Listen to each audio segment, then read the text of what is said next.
Okay. Good morning, Critical Thinking Classroom. How are we today? I think I am moving and I have no drop frames today. What's going on, Xfinity? I called you. You were wonderful for me when I called you and had no internet because of my sketchy neighbors over here. Okay, so I am here today to continue on our critical thinking classroom. And I don't know if I'm going to be here tomorrow or not. I might be here in the afternoon, but don't look for me for the live classrooms. I have got some critical thinking that I have to do and some critical things I have to do. I am going to go in front of a judge or hopefully go to the courthouse tomorrow and start talking to a judge about some of the mystery problems that I've been having here. So finally, I might actually be able to get some of this on record, and maybe we will have somebody who is doing some investigating. Because really, what this critical thinking is about, it is about trying to determine what your specific journey is for you and how you might be able to uncover that really in the healthiest ways. And I know that we do that when we are engaged in life. So, two things then here in Critical Thinking Classroom. I am getting you engaged by thinking about some real life events that you might be able to work and problem solve about, okay? So real life things that are going on that we can think about and positive ways that we can change things. And that's what I'm looking at doing. I really am looking at, there's been a lot of problems that have been going on. We all know, even if we just look at since COVID, all kinds of problems with trying to get all people doing their jobs, right? And in particular, people feeling safe. If I don't see police officers who are answering my call or who don't care to, even investigate some of the problems that women are having, I don't know what's going on with our men then. And why do we have so many men representing us in law enforcement who really just simply are not representing us if they're not, right? Women, me, they're not. They're not representing me. So that's what this is about. It's about helping us learn how to apply concepts that we have to everyday life. This is more of a high school sort of classroom age, if you were going to look for age, but we certainly are talking about things. I talk to high school students like adults. So we're talking about adult concepts in our critical thinking and just learning how to think, right? For our other academics, we do our Bookless classroom and our early bird classroom where we get some academics out of the way. But for our spiritual classroom, critical thinking, and philosophical classroom, we incorporate many of the concepts that we're learning, but in ways that just make our lives better. That's what we're trying to do, okay? Because as adults, we need some help making our lives better. So today, let's see what we're talking about today. And even though I have many of those same old slides up there, we're talking about what motivates us. And that's where we left off. And we talked about we're going to talk about what makes us happy as well. Okay. So we talked about Bloom's taxonomy relative to helping behavior. And what we did was we then ran into the concept of motivation. And when are we motivated, for example, to help? We looked at our Bloom's taxonomy, right? And we talked about the different ways of understanding helping behavior, right? Are we too busy to help? Did we not notice that somebody needs help? Did we not know what to do? Right? If I look back at the situation, am I going to evaluate it and then decide to do the same things? And this is how we go through critically analyzing, especially major decisions that we make in our lives, right? But we can analyze our behaviors, we can analyze decisions, we can analyze consequences, we can analyze somebody else's behavior, which is what we spend most of our time doing, right? Not that that's beneficial. So all of these things, in particular, major choices that we have, major events in our lives, we can take a step back and go through this taxonomy to determine if we are really approaching our problem or problem solving skills completely, right? In a complete kind of way. So we'll keep referring to that. And then where we left off here on Thursday was what motivates us. And I talked about, and we saw this this video on what motivates us. And we talked about the definitions for what we called the over-justification effect, right? The over-justification effect is to believe that things that are external to us are more motivating than the feelings they generate inside of us. That's the over-justification effect. And we know that that just simply isn't true. That those things that are external to us stimulate our vision. And that's the reason why. And they can stimulate a lot of other things. If I was hungry and I had even a commercial where a delicious piece of pizza was on that commercial, and I really loved pizza, right? I could almost smell the pizza, right? I could almost taste, I could almost feel how, not feel, but you can kind of feel it would be hot on my tongue. All of those things begin to generate goals, right? If I see that on TV, they generate goals. I could see a commercial for a university. That could generate goals, or maybe not. I'm not saying every commercial generates goals. I'm saying that we are stimulated more often, motivated more often by things that are in our visual field.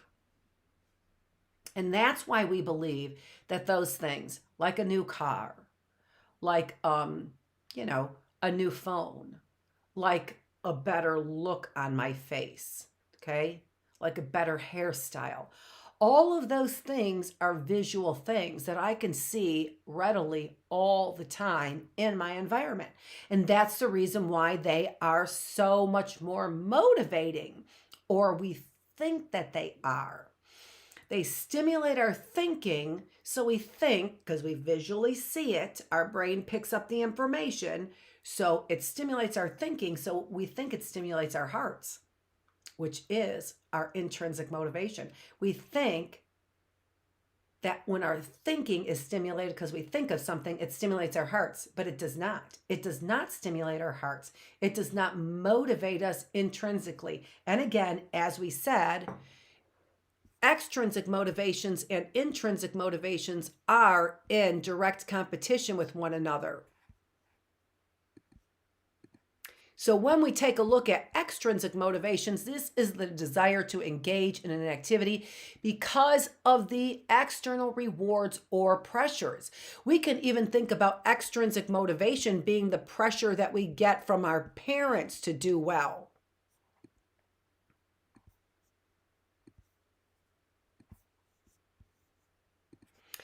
If we are not intrinsically motivated to do well on whatever it is, and it's simply just the pressure of our parents to do well, that is not very motivating either, is it? Think about a parent who pressures a child to be a doctor when that child really has innate musical talents and wants to be a musician. Which one of those two things is the child going to be more motivated by? Is the child going to be more motivated to be a doctor due to the external pressures? Or do you suppose that the child is going to be more motivated to respond to that person's true self, to respond to that person's true identity, to be a musician? Which do you think is more powerful? Well, we already know. We already know which one is more powerful. It is more powerful to be motivated by those feelings that we have inside of ourselves. That is intrinsic motivation. So intrinsic motivation, the degree to engage in an activity because we enjoy it or find it interesting. So if you decide to go look something up for school because your teacher tells you to look it up for school, do you suppose that's going to be more motivating than if you decided to look something up that had to do with your new business, that had to do with video gaming, that had to do with the latest environmental concern?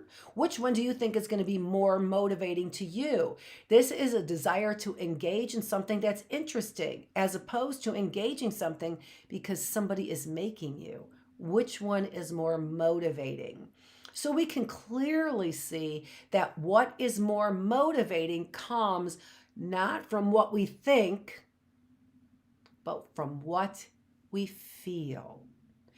And just to let you know, what's coming in from the outside, like what our parents tell us that we should do, right, for a career, that's all about what we're thinking about, not what we're feeling about. We're thinking, should we do that?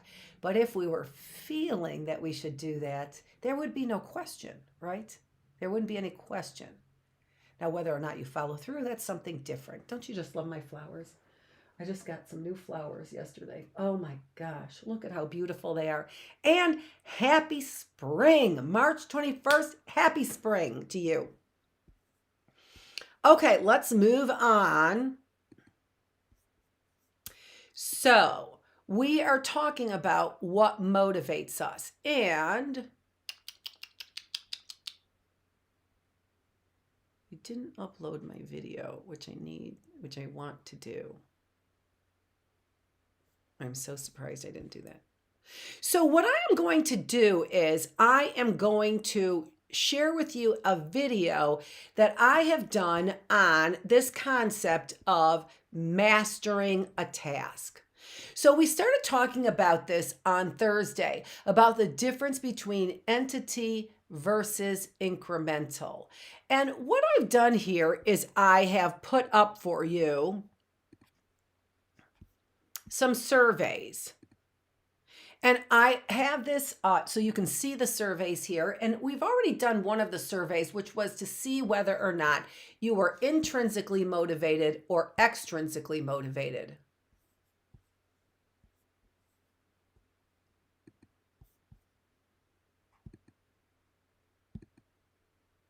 So we called that entity versus incremental theory.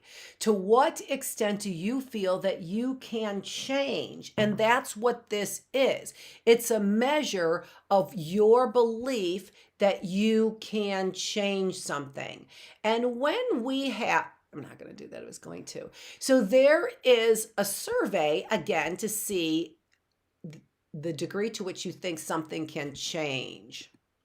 That's not what I wanted.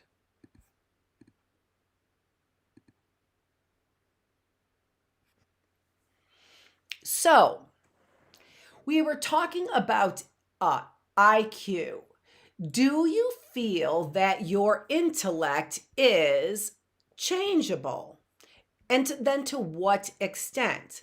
Because often the way that we're taught is that our intelligence, our IQ, is basically set in our DNA. How smart we are is basically how smart we're going to be from the beginning to the end, unless we have some accident or something that would make us less smart. But we can't get more smart beyond our capabilities. That's what the IQ test is supposed to be testing for. Now think about that. Do you think that you can gain intelligence, IQ? Could you gain in your intellect by, for example, practicing, or by learning, or by memorizing, or by reading? Do you think that you can increase your IQ? Some people do and some people don't. That's the difference between entity theory and incremental theory. Incremental theory is that we can increase our IQ in increments, is what it's called, okay? Entity theory is that we cannot increase our IQ, that it is part of who we are. It's written in our DNA. It is part of our entity. Okay, and so that's what this survey is about then.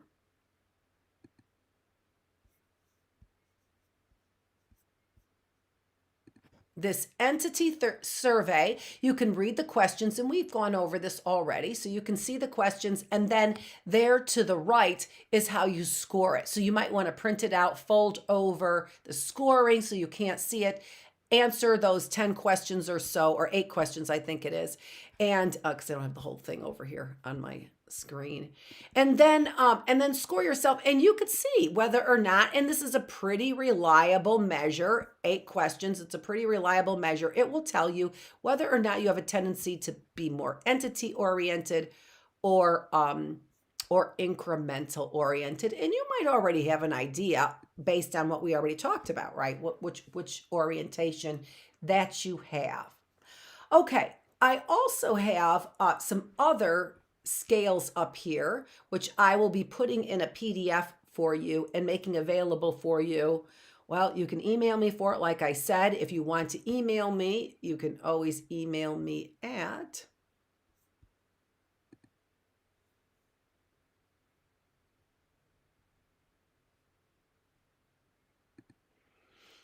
Dr. Dr. Feravich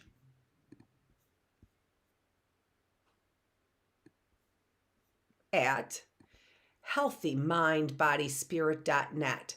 So email me, and let me get this ticker where it belongs.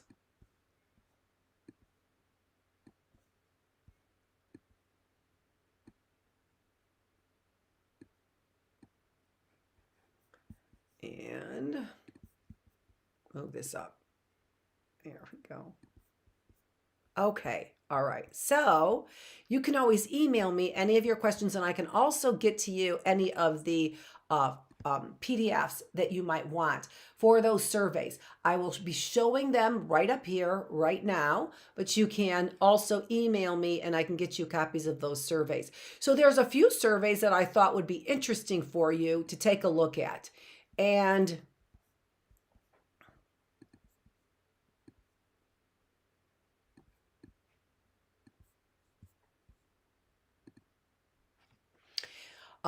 so we've already seen an entity one, right? The entity versus incremental theory and survey that you can take there. Now, after that, then what do I have? I have the chart there. So you can see the chart that we're going to be talking about and going into details. And then what I have is I've got some qualities of individuals who tend to be more entity oriented versus incremental oriented. And so what I would like to do is I'm going to leave that up there, and I'm going to have you take a look at that. And we're going to go through these after I give you a little bit of explanation on the chart that we have there. So this chart that I have there, I want to give you a little bit of an explanation on it, and then I'm going to come back and we're going to talk about the real differences between entity and incremental theory. Because what this really has to do with, it has everything to do with your motivation. And so if we understand this theory, what we can do is we can then work at changing our behaviors in increments. And then if we believe we can change our behaviors in increments, we begin to change our behaviors in increments. We critically think about what needs to be changed. We think about how we can change them, and we move in a direction of changing them, right? That is what makes life actually so exciting. Getting engaged in something, but at the same time, also, not feeding yourself just a line that will make you feel better about your engagement in life, right? If you're engaged in life and you're not getting the rewards out of engagement, then you need to reevaluate. You need to go through Bloom's taxonomy to better understand how to get better engaged in life. What we are looking for in this critical thinking classroom is how we can get on our path, the right path for us, and how we can be stable as we walk along the path and life changes and there's twists and turns in our journey, as there always will be. We never have a direct line from here to our goal, not ever. So are you stable as you walk along this twisting, turning road? That's what critical thinking is about. That you are, as you are approaching 16, 17, 18, 19, 20 years old, as you are approaching adulthood, do you have your feet in unstable ground? Despite the twists and the turns that your path and all of our paths take, right? We're okay. We're okay with twists and turns in our path.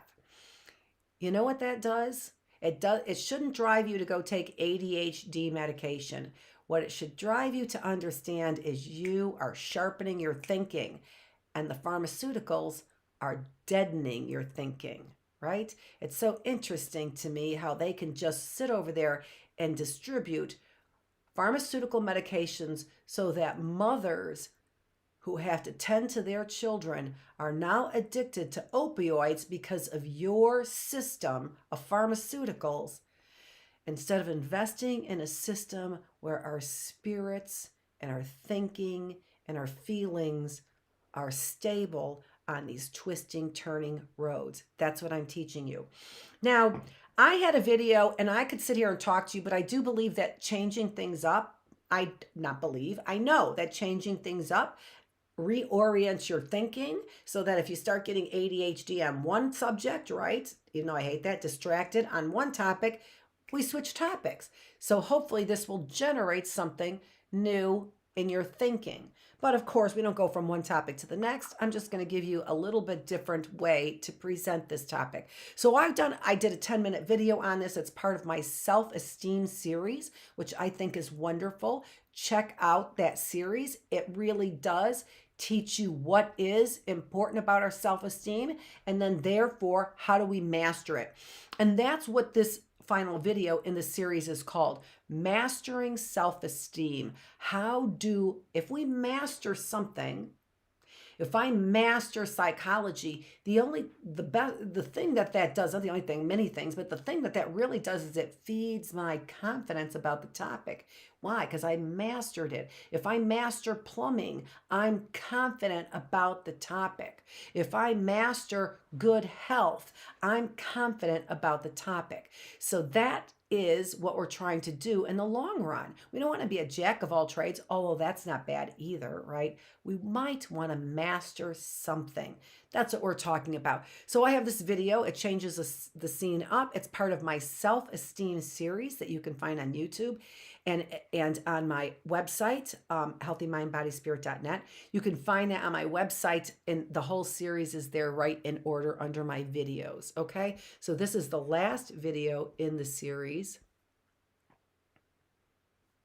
and it is called Mastering Self-Esteem. So let me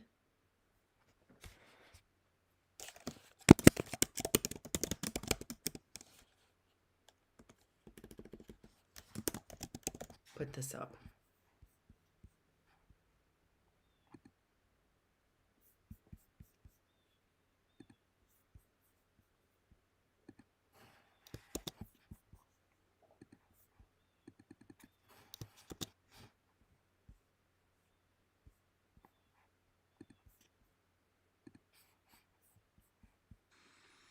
Hi, I'm Dr. Annette Feravich from Healthy Mind, Body, Spirit, and I am here on Labor Day, and so the lake might be just a little bit busy, but you can always watch my videos if you subscribe to my YouTube channel right below here, or you can always visit me on the internet at www.healthymindbodyspirit.net.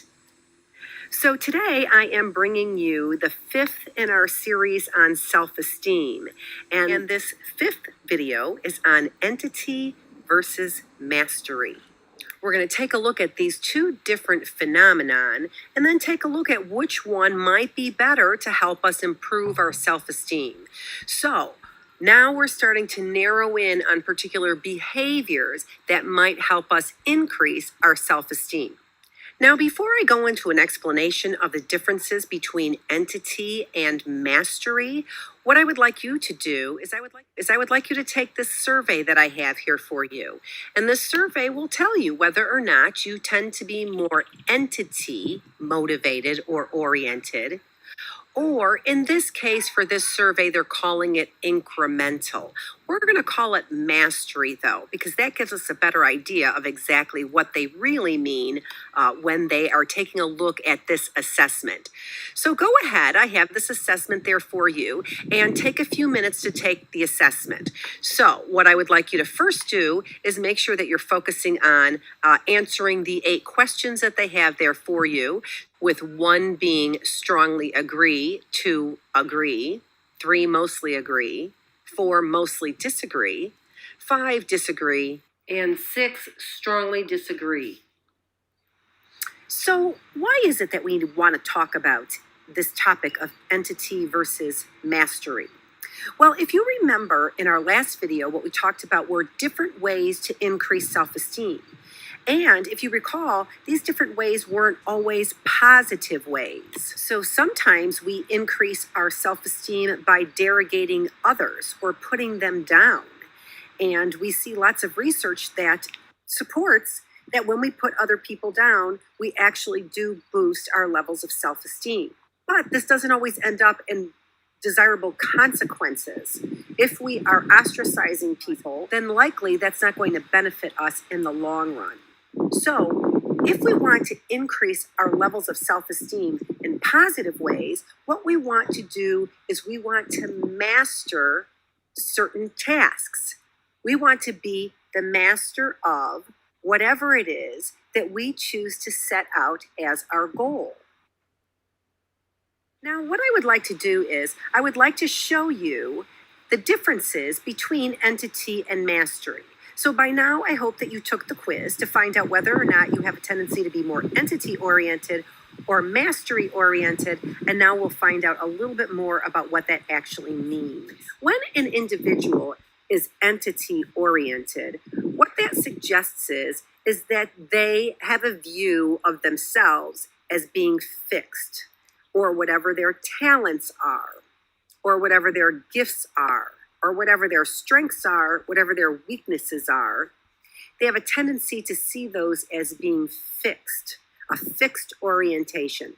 If you believe that your talents can be improved and changed over time, we call that an incremental orientation, or much more common, a mastery orientation. So in this example that I have here for you, we are looking at your view of intelligence. So let's take a look at the outcomes, because the outcomes are what's very important about these orientations. And this is what it has to do with self-esteem. You can either perform high or low. And then there are behavior patterns that we engage in based on our entity or mastery orientations. So what we want to readily focus on then is which one looks different. Which one of these outcomes is not like the other outcomes? And here we see that individuals who perform low when they are entity oriented have a behavior pattern that we call helpless. So let's explain that then. If we look at entity orientation where the performance level is high, so I believe that I have this talent, and I believe that the talent is written in my DNA. And that's the reason why I perform so well, because I meant to be a baseball player, or because I meant to be an engineer, or because I meant to be a race car driver. I am able to master it because it's written in my DNA, and my performance will be high. If I don't perform well in whatever the task is, then likely from an entity perspective, I don't have the talent for it. And so what ends up happening if I don't have the talent for something? If I don't believe that I have the talent and I need to have the talent in order to master something, I give up. I typically would give up, right? So I don't have the talent to be a ballet dancer, and so I give up. And sometimes it certainly makes sense, doesn't it, right? If I don't have the body, if I don't have the agility, if I don't have the structure to be a ballet dancer, I likely cannot be a ballet dancer. And rather than be fruitless in my efforts, I should likely try and find something different. So, entity orientation can lead us to giving up. Let's take a look at this mastery orientation, which is a learning orientation. It is then based on whether or not we have learned the skill. And as we learn the skill, then we become better and better at it. From this perspective, I can perform well and, of course, believe that I have mastered the skill, right? So if I, using our example of IQ, if I perform well on IQ tests and I'm very smart in school, then I will have mastered intelligence. If I perform low, however, and have a mastery orientation where I believe that learning can occur, it's not just simply a talent, but I believe that learning can occur, then I can perform low and yet still end up feeling that I've mastered something. Why? Because I see myself as better than yesterday. So I am mastering it along the way. Now, let's take a look at this from a self-esteem perspective. We said that some ways that we can increase our self-esteem is by derogating others. But we can also see that we can increase our self-esteem by mastering a skill. And if we believe that we can improve that skill on a regular basis, maybe a daily basis, by taking my music lessons or by doing my homework or reading the literature in my field, then I can continue to learn and continue to master something. And as I make those gains, those things feed my self-esteem. And so feeding your self-esteem in a way that allows you to master something are valid ways that we can increase our self-esteem. And we're going to find out in future episodes that by mastering something, we are increasing our self-esteem on a regular basis. And then that self-esteem is then based in a solid foundation of who you are. And that's what's so important about self-esteem, is having a real foundation for how we feel about ourselves. And so we started this series talking about cognitive dissonance and biases because it is our natural inclination to protect our self-esteem by distorting information to fit our view better. But the reality is that we can increase self-esteem in real ways when we build our self-esteem on a solid foundation for who we are. This is Dr. Annette Feravich. Thank you for joining me in this video series on self-esteem. Please make sure that you visit me on the web at www.healthymindbodyspirit. You can also find me on LinkedIn under Dr. Annette Feravich.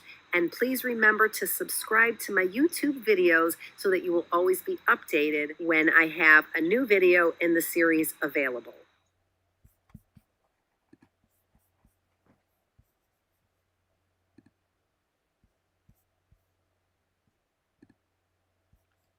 Okay, so hopefully that gave you a pretty good idea of what I'm talking about when I'm talking about mastering a task, right? So we can begin to see the differences in some ways, the rewards for something that we do, that we engage in, being external to us as opposed to internal.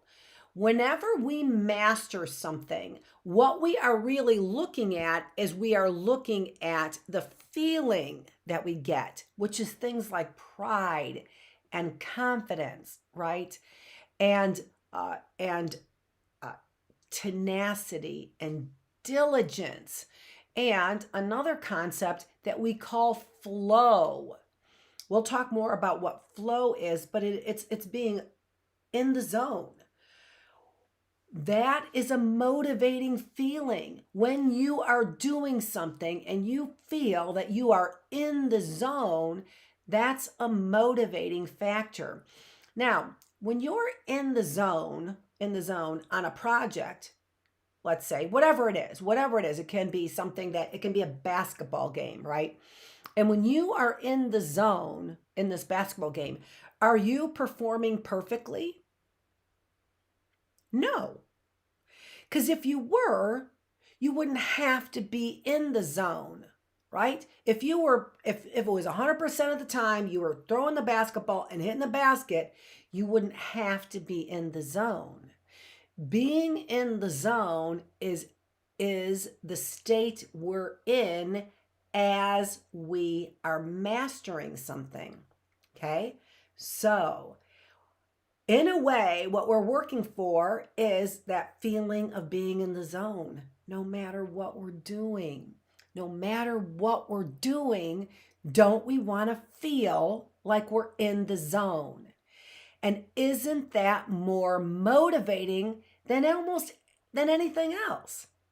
Isn't being in the zone, that feeling that I'm mastering something, isn't that better than anything else? I don't know. I don't know. I don't know. If you took a look at the Academy Awards and asked people, is it better to be in the zone while you're acting and just feel that you just had a masterful piece and you didn't get the award, the Academy Award, is that better? Or is it better to get the Academy Award? That would be interesting, right? To ask individuals that question. I would love you to answer that question. If you are in Hollywood and you're watching me, answer that question. Do you feel it's better for you to be in the zone when you're acting, or is it better for you to have received the big reward, the Academy Award? It's so strange because, as far as awards go in my field, I just don't see I'm ever going to get an award. So I just can't even imagine that I would be motivated by receiving the reward. And anybody in my field who would be motivated by receiving a reward, I just can't even imagine that you would be doing serious scientific work. And that's probably why we have the pharmaceuticals who aren't doing serious scientific work, right? So the companies, the corporations, why? Because they don't care about actually mastering something, right? They just care about producing something, not mastering. And that's what we need. We need a world filled with businesses and corporations and top one percenters that care about mastery, not just simply acquiring, right? When we were talking earlier this morning in our Bookless classroom, we were talking about the differences between mastering when we're exploring and simply acquiring as explorers, and what might be the difference. Okay, so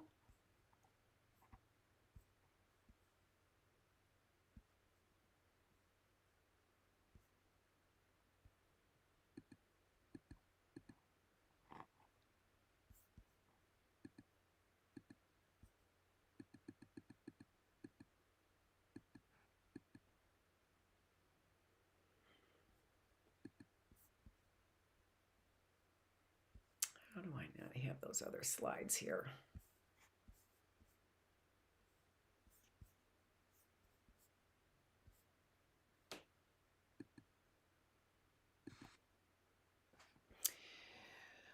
Oh, there they are.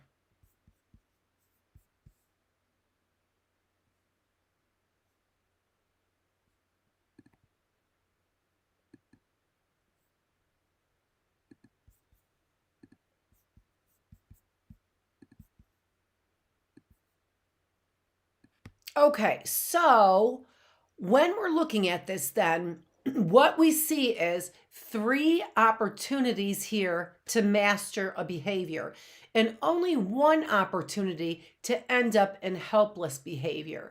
Remember what we were saying in the video. What is helpless behavior? Helpless behavior is giving up on something, giving up. And yeah, you know what I'm going to do? I'm going to actually play a video for you that I was looking to fit in here, and I'm going to fit the video in here, and hopefully I won't get nabbed for copyright, other than, maybe in Russia I might. This is a song by Old Dominion, and when I first heard it, everyone's like, "Oh, Annette, are you so sad?" Yeah, I'm so sad, whatever.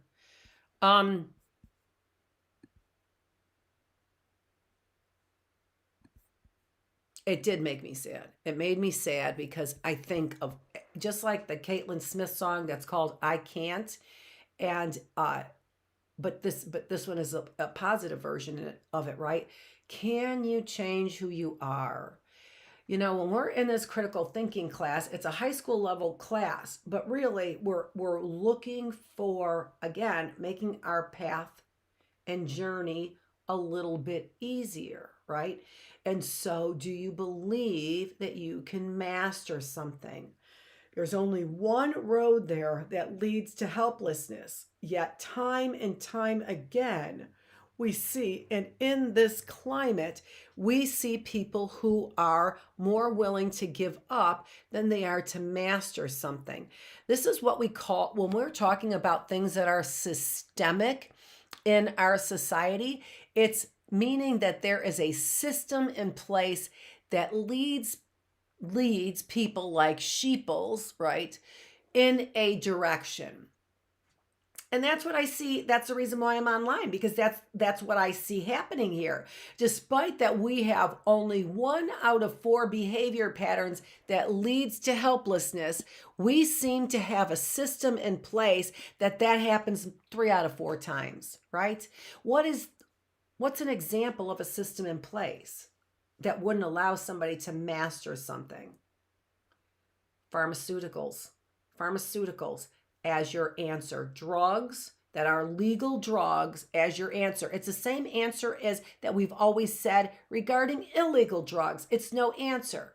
But what they've decided to do is they found it to be very lucrative to legalize drugs that really obliterate your mind and your kidneys and your body far more than many of those illegal drugs do, or at least some of them. Some of them are illegal now, are legal now in some of the states, that really are far more beneficial than what they are prescribing individuals that we know just hack away at your body. That's systemic. That's a system in place that leads to helplessness, that tells you there's a problem with your thinking about a lot of different things when there simply isn't. And then they lead you to it. There's nothing you can do about it. It's written in your DNA. It's part of your entity, and therefore you cannot change it. That is the system of things. The system of things leads us to helpless thinking. The system, our pharmaceutical industry, our top 1%, leads us to feelings of helplessness. What about those people who go to school and spend tens of thousands of dollars and maybe even hundreds of thousands of dollars going to school, but are not able to make a real living in their area of where they choose, in their profession, right? Where they were educated? That's systemic. That is happening right now, where people are spending lots of money to work very hard for a career and they are left with nothing. Right now, I'm in that position because of the powers that be. Why? Because it's a system that wants to lead people to helplessness. Why? So you spend money on their system. So you spend money on their pharmaceuticals. So you spend money on their theories. So you spend money on their ideas. So you believe their science. And that leads more people to helplessness than anything else that we see going on right now. As a psychologist, that's a professional, evidence-based opinion based on fact. You have to say it. You have to say it's not what I'm speaking of is not written in stone, right? But we have a lot of it's evidence-based is what I'm saying. It's evidence-based. So, if I believe that I can improve on my skills, then you can see that, as I said, it doesn't matter what my performance level is. It could be high or low. It is the belief that I am getting better. And that's why we have that survey. Do you have a tendency? And we can change our thinking. We can give ourselves, because believe me, let me tell you something. I'm entity. I'm a believer in entity. When I take that, I say there are things that are written in our DNA that can't change. And when you hear that from me, it's really strange because I also know that we can change as human beings when we work on things, right? But as far as our ability and skill level, if we could all be Michael Jordans, why wouldn't we? The basketball player, not Michael B. Jordan, the singer. I think he's a singer, right? Yeah. If we could be, I think, if we could all be, the perfect at whatever we did, the Picasso, right, or the whoever you like in music, if we could be that, we would obviously feel good about ourselves because we could master it. It is the times where we are falling short, which is most of our lives, right? Most of our lives, we're not working in perfection. So most of our lives, we are falling short. So we need to learn how to master something. The only time that we give up is when we believe that we need a skill that we simply don't have. Now, we have to be realistic about our skills. We cannot be daydreaming about becoming a model when we are obese. Now you can, and you could be diligent and you could work towards becoming a model, but when we know they're looking for models that look like this, right? And now we're not. Right now we're not. Now you could, but from standards, right? If you were looking at that, you didn't have the body. You could what though? Change our thinking, so that we are more accepting of all bodies, right? So, all kinds of ways to not give up, on our dreams. But it's important not to be distorted in our dreams. We are good at what we love, and we love what we are good at. We love what we are good at. And if we aren't good at something and we keep working at it, the frustration level will consume us and we will hate it because we love what we are good at. You could see I love teaching because I'm good at it. And I don't have to, whatever. You can tell yourself you're good at something. You can tell you know whether you're good at something. You think Michael Jordan, the basketball star from the Chicago Bulls, was running around going, "Oh, I'm not saying he was always sure of himself. I'm not saying that. I'm saying that we build confidence when we master something. That is the goal. Figure out how to master something then, right? And by the way, if what you're mastering is video games, it's not really a skill. It's not really a valuable pay for you skill. I'm not saying you can't make money at it. I'm just saying it's really not a skill. It's really not. And so when you master something like that, it gives you, we call it faux flow, FAUXFLOW, faux flow. Fake flow is what you get from playing video games.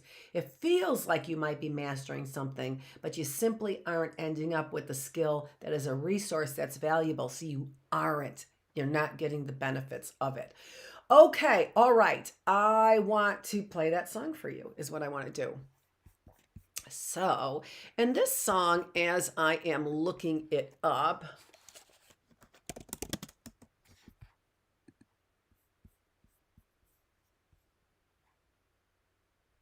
is a song by Old Dominion.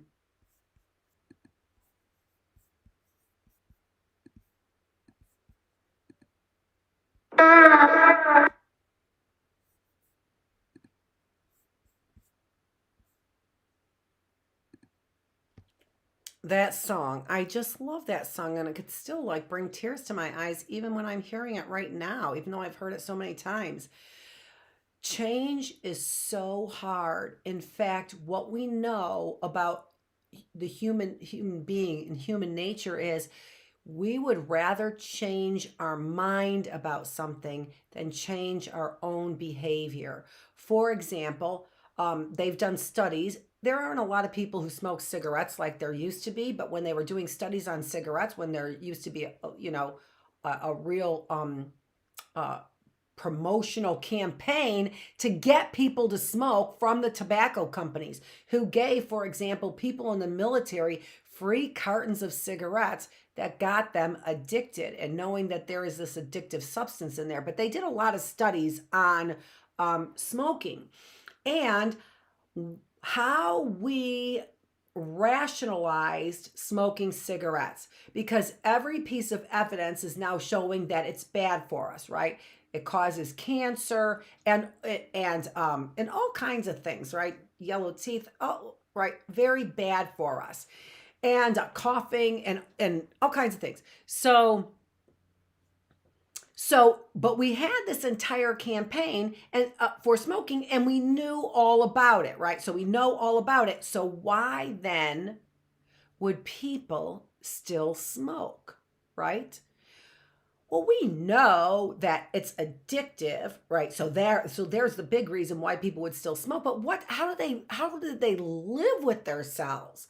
How do people live with themselves knowing that they are engaging in a behavior that is physically harmful and might cause cancer? How is it that we can live with ourselves knowing that our behavior is detrimental to our health and might even cause our death? Do we change our behaviors? Is that how we deal with it? No. What we do is we have a tendency to change our thinking about it instead. And so what do people do? They rationalize. Well, it calms me down. If I didn't have this, I would be a mess, right? And you can think about this about any habit. It could be a habit of drinking coffee. It could be the habit of smoking. It could be the habit of eating. It could be the habit of gambling. It could be all kinds of habits. Why don't we stop a bad habit, a habit that's detrimental to us? Why wouldn't we stop that habit? Well, we rationalize it because it's easier to change our thinking about the habit than it is to actually change the habits, right? So when I hear that song and I think about that, the effort that somebody put into changing. Some people do, right? Some people do really change. And that's, isn't that really what we want? We're always trying to improve ourselves. Some people can't. And hopefully, I'm trying to show you ways that, again, you don't have to make a 180-degree turn to change. Maybe that's not what you have to do. Maybe you do. Maybe you do have to. But in the course of this journey, maybe you won't do it tomorrow, but maybe in the course of the journey, you'll turn around and change your path. That's what we're hoping. Okay, now the next topic that I wanted to talk about is I wanted to talk about happiness and what is happiness. So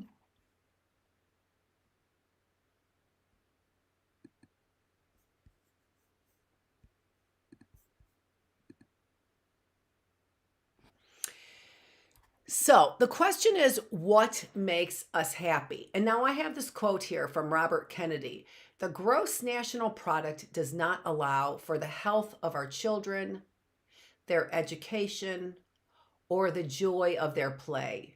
It does not include the beauty of our poetry or the strength of our marriage, the intelligence of our public debate, or the integrity of our public officials. It measures neither wit nor courage, neither our wisdom nor our teaching, neither our compassion nor our devotion to our country. It measures everything, in short, except that which makes life worthwhile.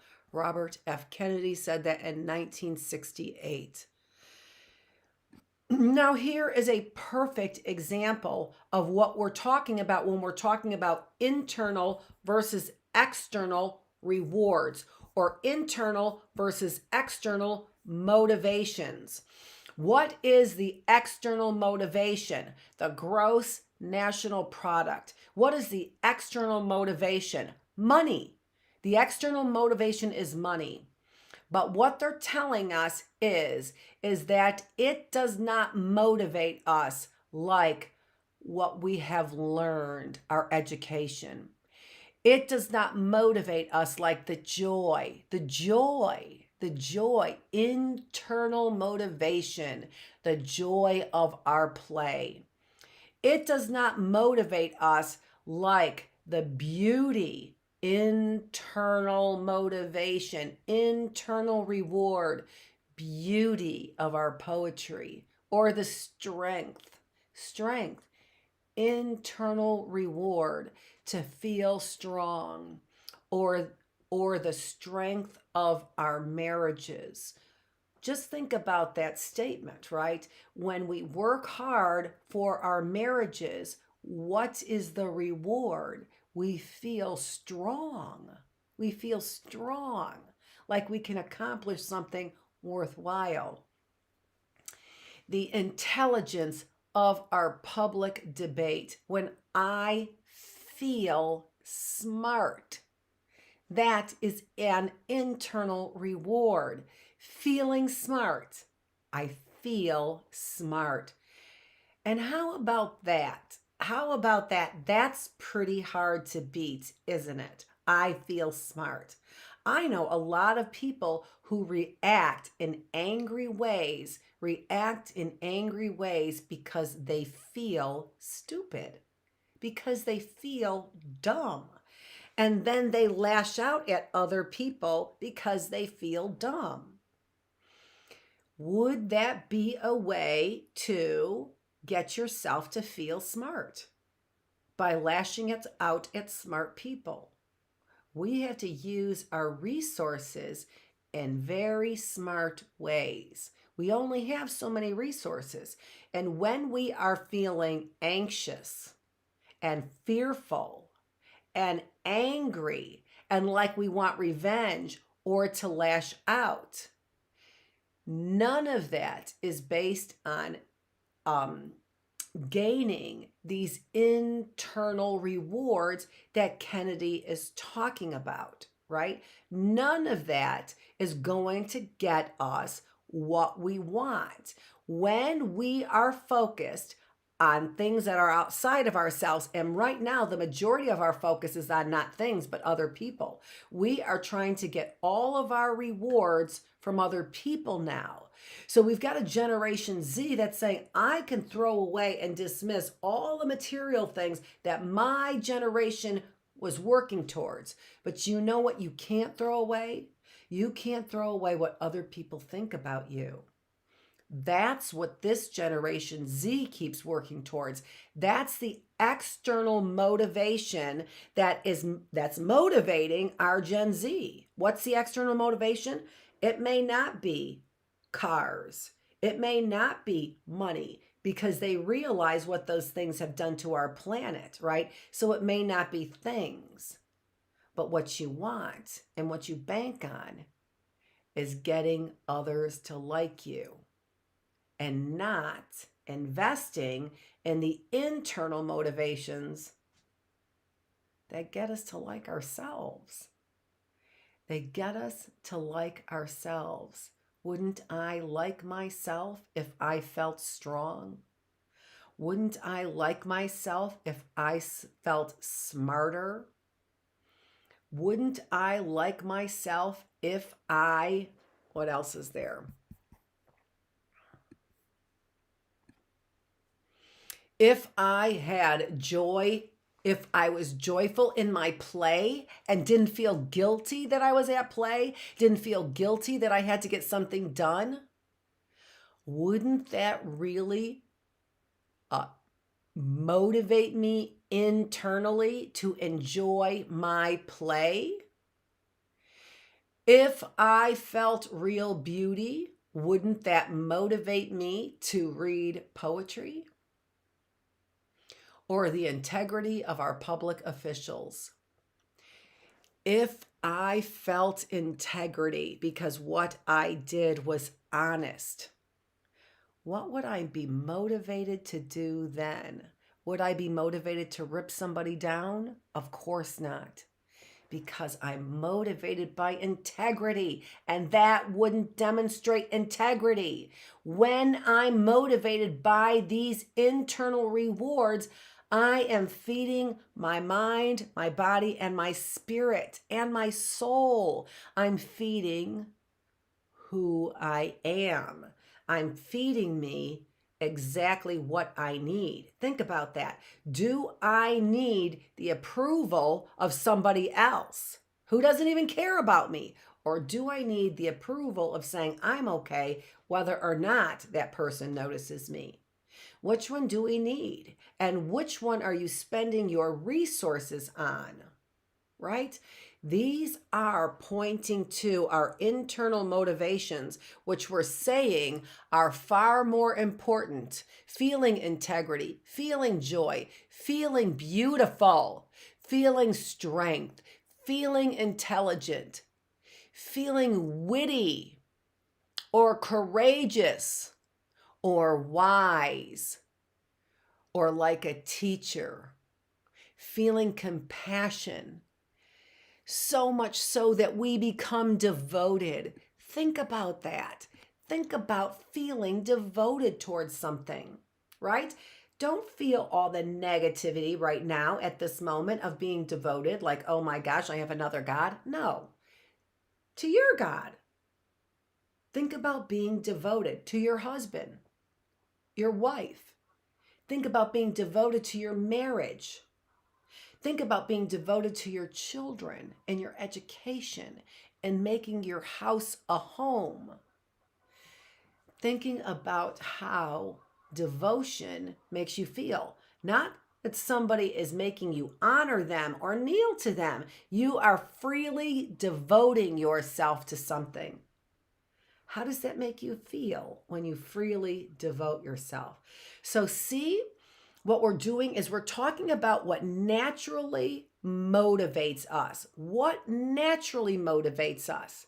And then when we find out what naturally motivates us, we can answer the question, what makes us happy, right? We can answer the question, what makes us happy, and then we can decide how to get it, how to get that happiness. The happiness is the internal feeling that we get. Happiness is an inside job. We've said that. Happiness is an inside job. What does that mean? It's all internal. I'll never get it from something outside of myself. Never. So evaluate using Bloom's taxonomy. How much do you depend on external sources for your motivation, for your happiness? How much do you depend on seeing somebody text you, responding to you immediately, getting likes on your post? How much do you depend on that? All of that is working for external motivations. And these external motivations will never bring full happiness to us. We're going to talk more about that and why they wouldn't bring us, or at least what the literature says about not bringing complete happiness to us. So compassion, devotion, it measures everything, in short, except that which makes life worthwhile. So living life in a way that makes it worth living. All of those are internal motivations. All of them are intrinsic motivations. All of them are intrinsic rewards. Extrinsic outside of us, intrinsic inside of us. We can call those external and internal rewards as well. Okay, so as we move on now, we talked about what motivates us. What motivates us brings us happiness as well. So what makes us happy? What are the things that make us happy?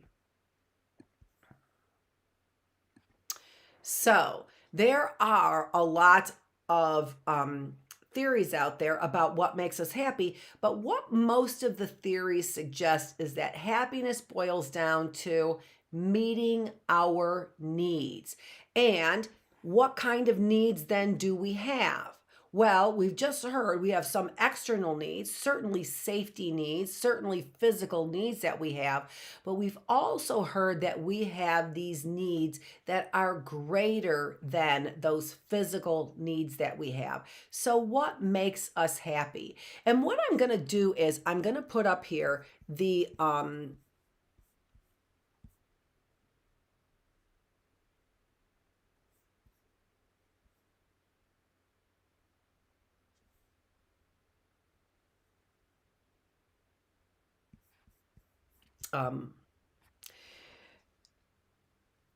Maslow's hierarchy of needs. Now, I have been using this in my spiritual classroom to talk about meeting some of these needs. And as we know, we do a lot of crossover with the information that we present in each one of our classrooms.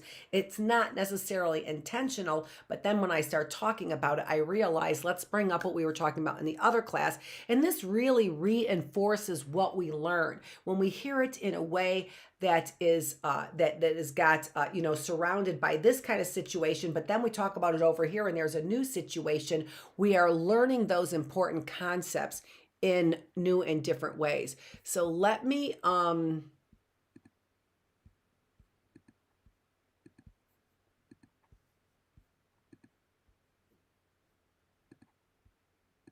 get this slide up here,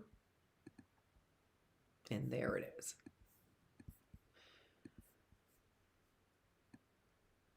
Okay.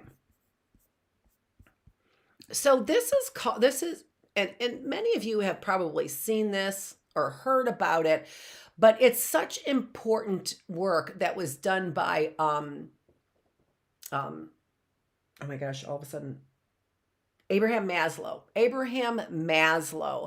And what he did was our first work on what our basic needs are. And so this is called Maslow's hierarchy of needs. And you can see there that there are 5 levels, starting with the most basic needs, physiological and safety needs, then moving on to psychological needs, belongingness and esteem needs, and then our final needs, which are self-fulfillment needs, which are needs that fulfill this idea of who I am truly. Am I an artist? Am I an orator? Am I a writer? Am I a teacher? Am I a banker? Am I an engineer? Am I a student? Am I a learner? Am I a contractor? What do I do?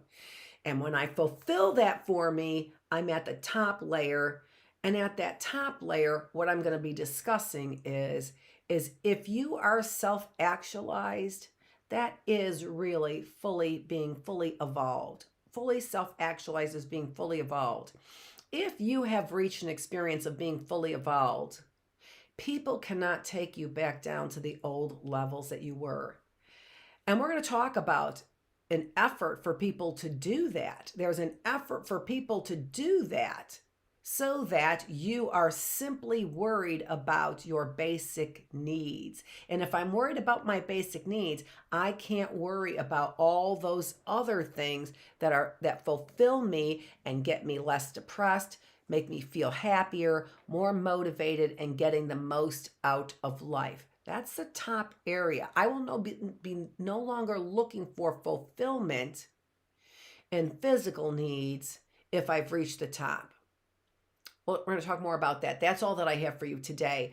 So we're gonna cut this class. I think I said 12:30, but we're doing it at 12:15. I think is what I said is what we're going to be doing. So take a look at Maslow's hierarchy of needs, and we're going to be talking about what makes us happy when we return. Maybe tomorrow, maybe on Thursday, I will let you know about for sure what I am doing. I think I'll be putting a 2-minute video out there. Okay, thank you for joining me, and that is all that I have for today. See you on Wednesday, day 7.